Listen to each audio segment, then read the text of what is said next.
President ने sign किए हैं या नहीं, और क्या प्रेसिडेंट के साइन के बगैर कोई भी बिल कानून बन जाता है? दस्तखत की कंट्रोवर्सी आखिर है क्या? बात शुरू होती है दो कंट्रोवर्शियल बिल्स, आर्मी एक्ट और ऑफिशियल सीक्रेट एक्ट से, जो प्रेसिडेंट हाउस में इनके सिग्नेचर्स के लिए पहुंचते हैं। लास्ट वीक ये खबर सामने आती है कि ये दोनों बिल्स अब कानून बन चुके हैं। ट्विस्ट तब आता है जब सदर डॉक्टर आरिफ अलवी ने ये ट्वीट की कि उन्होंने तो इन बिल्स पर दस्तखत ही नहीं किए, बल्कि उन्होंने ये बिल्स वापस भिजवा दिए थे।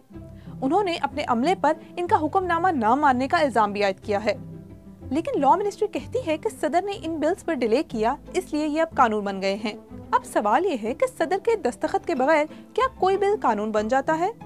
निगरान वजीर कानून अहमद इरफान असलम का मानना है कि प्रेसिडेंट ने पार्लियामेंट से मंजूर शुदा ये दोनों बिल्स, आर्मी एक्ट और ऑफिशियल सीक्रेट एक्ट्स में अमेंडमेंट पर कोई रास्ता इख्तियार नहीं किया, इसलिए ये अब कानून बन चुके हैं। सो ये मामला इतना सीधा नहीं। कॉन्स्टिट्यूशन का आर्टिकल 75 किसी भी बिल पर प्रेसिडेंट के सिग्नेचर होने या ना होने को एक्सप्लेन करता है, मगर इस पर मुख्तलिफ कानूनी राय पाई जाती है। माहिर कानून सलमान अकरम राजा और अली जफर का मानना है कि जब प्रेसिडेंट कोई ऑप्शन पिक नहीं करते तो ऐसी सूरत में बिल दोबारा पार्लियामेंट की जॉइंट सेशन में चला जाता है, जहां इस पर रिव्यू किया जाता है।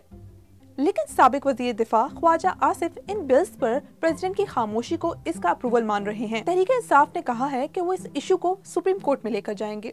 लीगल ओपिनियन जो मर्जी हो, निगरान हुकूमत के मुताबिक ये बिल्स अब कानून का हिस्सा बन चुके हैं।